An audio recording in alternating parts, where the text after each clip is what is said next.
So hey guys, welcome to my second blog. আজকে সকাল সকাল ঘুম থেকে উঠে পাড় তরকারিটা খেয়ে আমি চলে গেলাম। একটা ছেলে পড়ে গেছে, তাকে দেখতে হাসিও লাগছিল, কি আর করা যায়।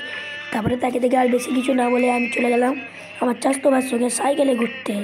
দেখো, আমি যাচ্ছি এখন সাইকেলে ঘুরতে। তারপরে যেতে যেতে দেখা হলো দুটো ছেলের সাথে, তারা দেখি র্যাকেট খেলছে। আমারও মন করছিল, খেললাম না। তারপরে চলে গেলাম ঘুগনি খেতে, দেখি চাচাতো ভাই ঘুগনি খাচ্ছে। চাইতে তো পাচ্ছি না, তাই বলে আরেকবার দিচ্ছিল না। না বলতে বলতে কাড়াকাড়ি করতে করতেই একবার খেয়ে নিলাম। তারপরে খেয়ে আমি চলে গেলাম আবার সাইকেল চালাতে। উ চলো। তারপরে বাড়ি আসলাম। বাড়ি এসে আমি রুটি খেলাম। রুটি খাওয়ার পর দেখি কারোর বিয়ে হচ্ছে, সেটা দেখতে চলে গেলাম। তারপরে সেটা দেখে আমি বাড়ি ফিরলাম।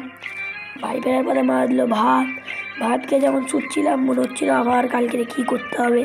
Good night. আমেরিকায় যাবো স্বপ্নই।